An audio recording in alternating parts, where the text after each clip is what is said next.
धन्यवाद अध्यक्ष महोदय जी, आपने मुझे इस विषय पर बोलने का मौका दिया। कुछ दिनों पहले हम राम मनोहर लोहिया अस्पताल गए थे। पुलिस लाठीचार्ज में घायल दिल्ली की उस छात्र की स्थिति जानने के लिए जो आईसीयू में अपनी जिंदगी की सबसे बड़ी लड़ाई लड़ रही है। हमसे कुछ ही समय पहले आदरणीय स्वास्थ्य मंत्री जी श्री जेपी नड्डा वहां गए थे और उनसे कुछ समय पहले अन्य नेता भी गए। जब तक हम वहां पहुंचे, उस लड़की की मां नेताओं के आने जाने से गुस्से में थी। सुन लीजिए, सुनिए, किसी की पीड़ा का मजाक नहीं उड़ाते। किसी कोई भी हो, किसी की पीड़ा का मजाक नहीं उड़ाते।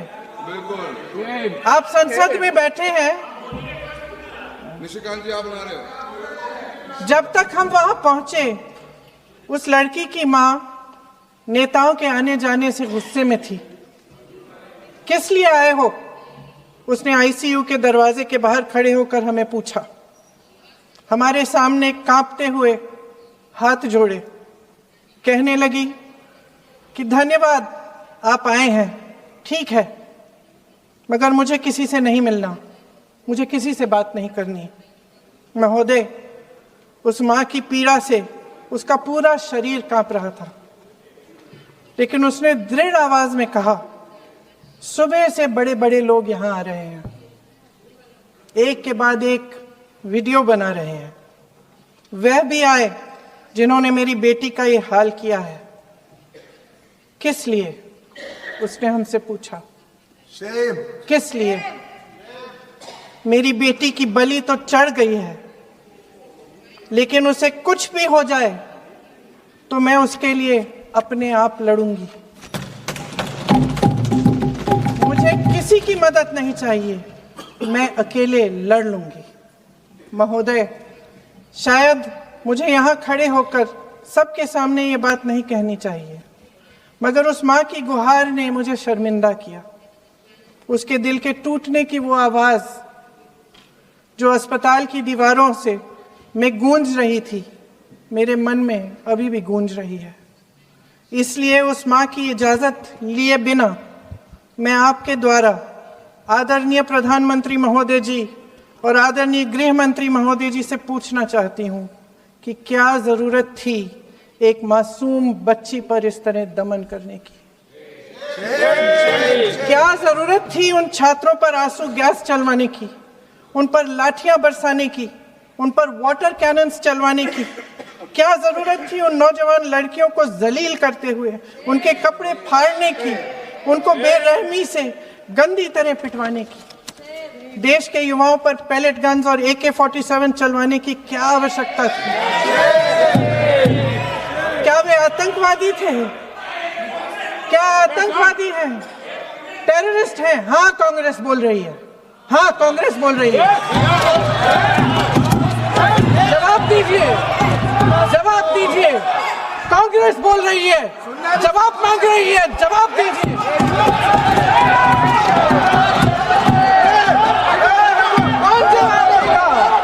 कौन जवाब देगा? गृह मंत्री जी जवाब देंगे। किसने ऑर्डर दिया? किसने ऑर्डर दिया पैलेट गन्स चलाने के लिए? किसने ऑर्डर दिया? आपके माध्यम से मैं पूछती हूं अध्यक्ष महोदय, किसने ऑर्डर दिया? प्रधानमंत्री जी ने दिया? गृह मंत्री जी ने दिया? जवाब देंगे? पूरा देश पूछ रहा है, सिर्फ कांग्रेस पार्टी नहीं पूछ रही है, पूरा देश पूछ रहा है। अध्यक्ष महोदय, देश के माता पिता पूछ रहे हैं, छात्र पूछ रहे हैं, अध्यापक पूछ रहे हैं, पूरा देश आज ये पूछ रहा है। और आपकी जिम्मेदारी बनती है कि आप इस सवाल का जवाब दें। क्यों डरते हैं आप इस देश के नौजवानों से? क्यों डरते हैं आप इस देश की बुलंद आवाज से? और उस आवाज को दबाने का हक आपको किसने दिया है? महोदय, ये सदन यहाँ बैठे हुए सांसदों की जागीर नहीं है, ये इस देश की अमानत है। यहाँ बैठे हम सब, इस देश की जनता, इस देश के युवाओं, बुजुर्गों, गरीबों, अमीरों और सब धर्मों, सब वर्गों के देशवासियों के सेवक हैं। हम उनके प्रतिनिधि हैं और ये सत्ता हमें उन्होंने ही दी है। इस देश का संविधान हमारी सर आंखों पे, इस देश का लोकतंत्र सर्वोपरि है। इसे ध्वस्त करना पाप है। यह करोड़ों जनता हमसे सिर्फ एक चीज मांगती है, जवाबदेही। इंग्लिश में इसे अकाउंटेबिलिटी कहते हैं। हमें सत्ता देकर, हमें यहां तक लाकर सिर्फ उसकी ये गुहार है कि जो हम करें उसकी भलाई के लिए करें, और अगर उनके साथ अन्याय हो तो हम उनके प्रति जवाबदेह बने और उन्हें न्याय दिलवाएं। पिछले दिनों हजारों बच्चे सड़क पर उतरे। उन्होंने अपनी पीड़ा व्यक्त की। गांधी जी के दिखाए हुए रास्ते पर अहिंसा और सत्य को अपने दिलों में रखते हुए, गाते, मुस्कुराते हुए शांतिपूर्वक प्रदर्शन किया। लोकतंत्र के सबसे पवित्र सिद्धांत के तहत उन्होंने अपनी आवाज उठाने का अधिकार कायम किया। ये उस भारत के बच्चे हैं जो गांव में रहते हैं, जो महानगरों में रहते हैं, जो छोटे कस्बों में, छोटे शहरों में रहते हैं, जहां माँ अपने गहने बेच देती है, पिता अपनी जमीन गिरवी रख देता है, एक परिवार अपनी पूरी जिंदगी की कमाई बच्चे के सपने पर खर्च देता है। और अब उन्हीं बच्चों को लगने लगा है कि आज इस देश में मेहनत से ज्यादा बेईमानी मायने रखती है, मेरिट से ज्यादा पैसा मायने रखता है। तब सिर्फ एक छात्र नहीं हारता, उम्मीद हारती है। इन परेशान बच्चों ने अपनी उम्मीदें आपसे साझा की। उनकी मांगे क्या थी?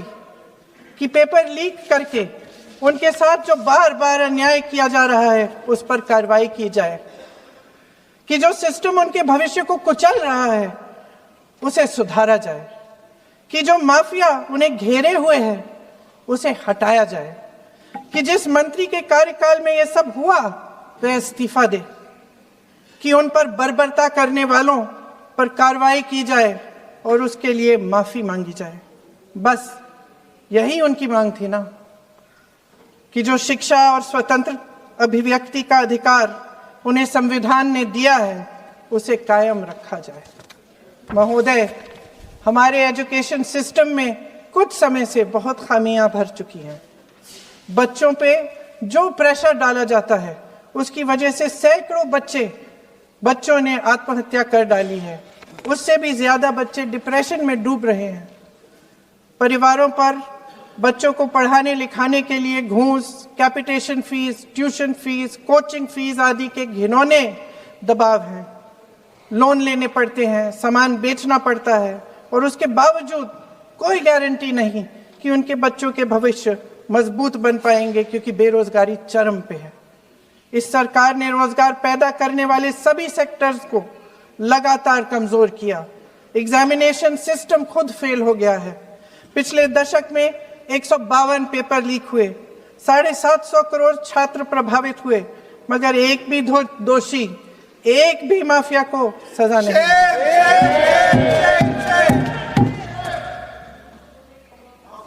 हमारे एजुकेशन में आरएसएस के प्रचारकों को भर भर कर उसे खोखला बना दिया है।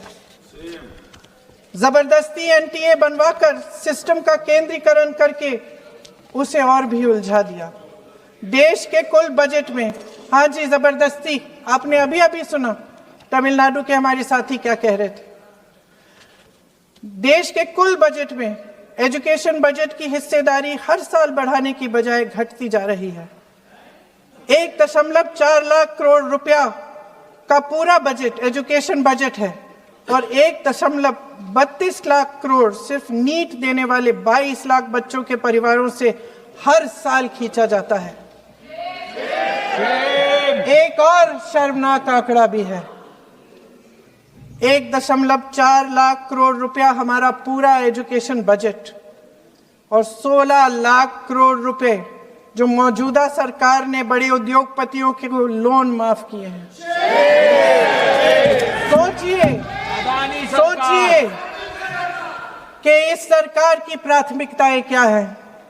सच ये है अध्यक्ष महोदय कि जिस तरह अस्पताल में उस छात्रा की मां का विश्वास पूरे सिस्टम से हट गया है, उसी तरह देश के युवाओं का भरोसा इस पूरे सिस्टम से टूट चुका है।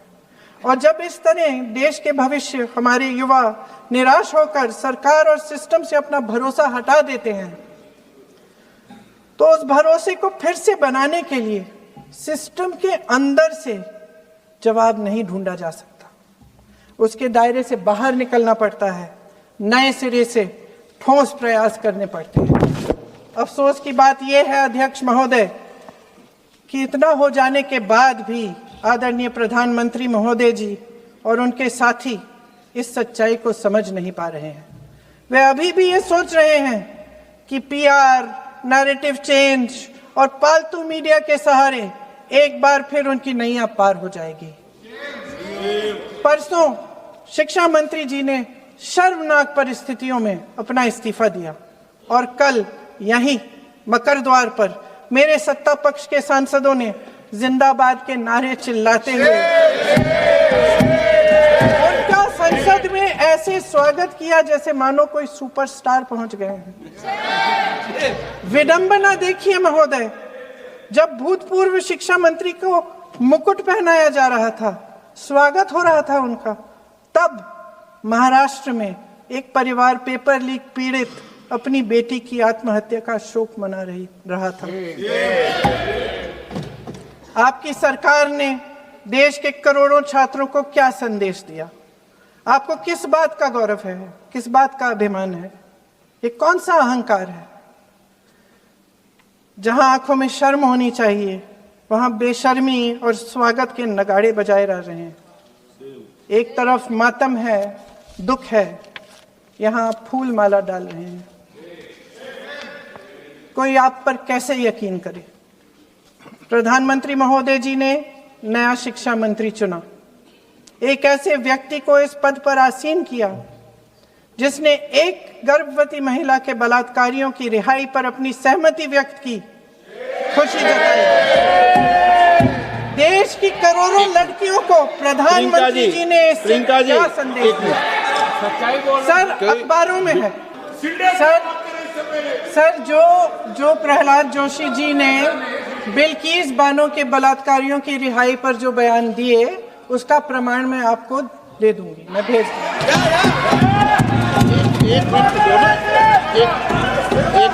मैं ऑथेंटिकेट कर लूँ।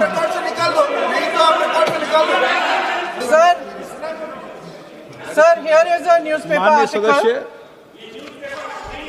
सर पूरा बुक लेके आए आपने। Sir written by a respected journalist. I will authenticate using this, sir. आप माननीय सदस्य प्लीज इसको छोड़ दें। सर अगर जोशी जी अपने बयान का इस विधेयक पर ही चर्चा होगी। आप इस बयान का खंडन कर रहे हैं क्या? जोशी माननीय सदस्य, मैं आपसे फिर आग्रह कर रहा हूं, इस सदन में इस विधेयक पर ही चर्चा होगी। फिर भी नो, ये विधेयक का विषय नहीं है। आप नो, आप बोलो तो विधेयक पर बोलो, ये मेरी अपेक्षा आपसे। प्लीज छोड़िए, इस विषय को छोड़िए।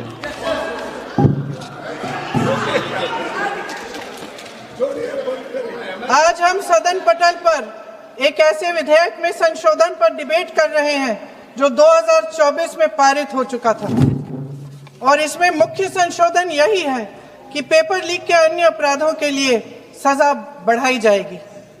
मगर जब से ये विधेयक पारित हुआ तब से अब तक इस सरकार ने एक भी अपराधी को सजा नहीं दी। आपने देखा है कि कल और परसों से फेस रिकॉग्निशन द्वारा प्रदर्शन करने वाले बच्चों के नाम और पते सार्वजनिक किए जा रहे हैं, मगर यही काम पेपर लीक करने वाले अपराधियों के लिए अभी तक नहीं किया गया। ना इस विधेयक में पेपर लीक रोकने के कोई ठोस कदम है। इससे देश के युवाओं का भरोसा कैसे बनेगा? अध्यक्ष महोदय, आदरणीय प्रधानमंत्री महोदय जी को आपके माध्यम से मैं कहना चाहती हूं कि शायद उन्हें अपने सलाहकार बदलने चाहिए।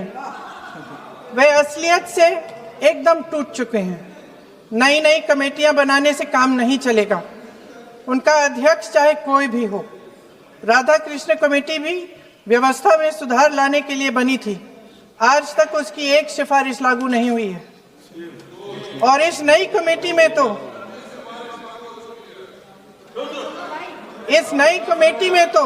एक एक्स-आईबी चीफ, फिर चिल्लाएंगे, एक एक्स-आईबी चीफ, एक आईटी कंपनी के मालिक और एक गौमूत्र के विशेषज्ञ भी हैं।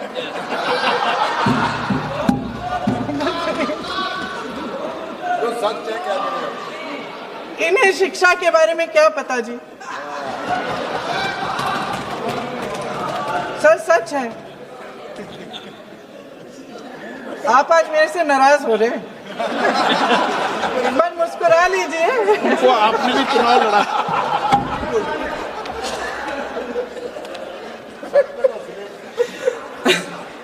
सर, फास्ट ट्रैक कोर्ट्स का रिकॉर्ड पहले से ही बहुत खराब है। वैसे भी कल की सुनवाई में सीबीआई का वकील पेश ही नहीं हुआ। संसद में विपक्ष को दोषी ठहराने से, खोखले राजनीतिक खेल खेलने से काम नहीं चलेगा। आप जेन जी का भरोसा वापस जीतना चाहते हैं तो नए नए एंगल से, अपने फोन से नए नए वीडियो बनाने से नहीं होगा।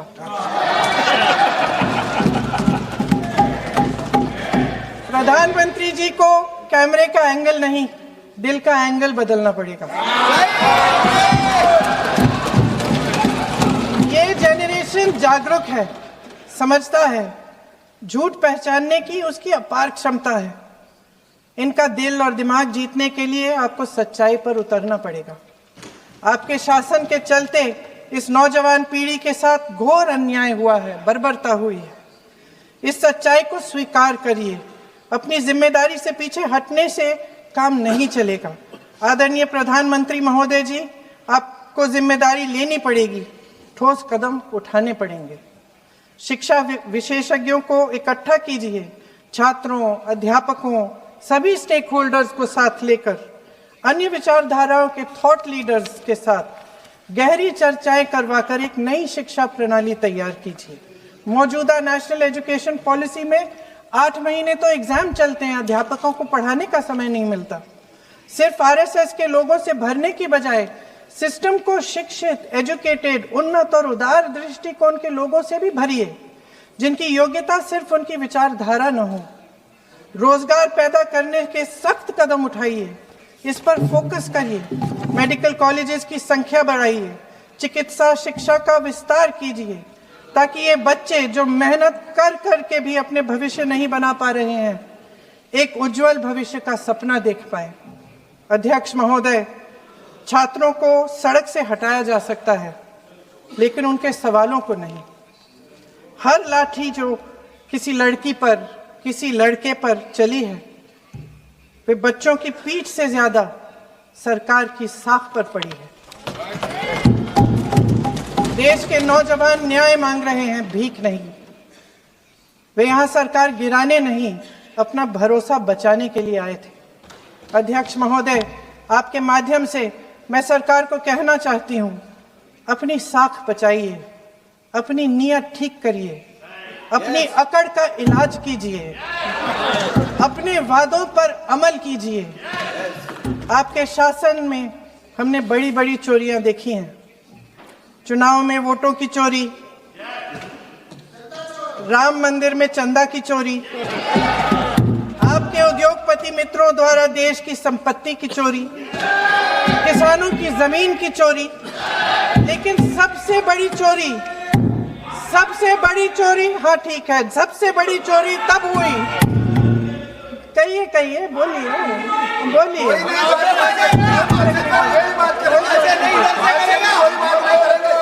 सुन लीजिए, शांति से सुन लीजिए, शांति से सुन लीजिए। आपको मौका मिलेगा, आप जितनी भी चोरियों की बात करना चाहते हैं आप कर लीजिए, अभी मेरा समय है।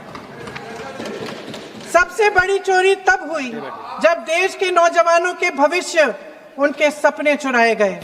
भविष्य की चोरी, सपने की चोरी किसी भी चोरी से कहीं बड़ी होती है महोदय। अगर देश का युवा निराश हो जाए, अगर देश का युवा निराश हो गया, उसकी उम्मीद टूट गई, तो सबसे बड़ी हार भारत की हार होगी। और हम कांग्रेस और विपक्ष के लोग जान दे देंगे, मगर भारत की हार नहीं होने देंगे। जय हिंद। सर अब तो मुस्कुरा लीजिए, भाषण खत्म।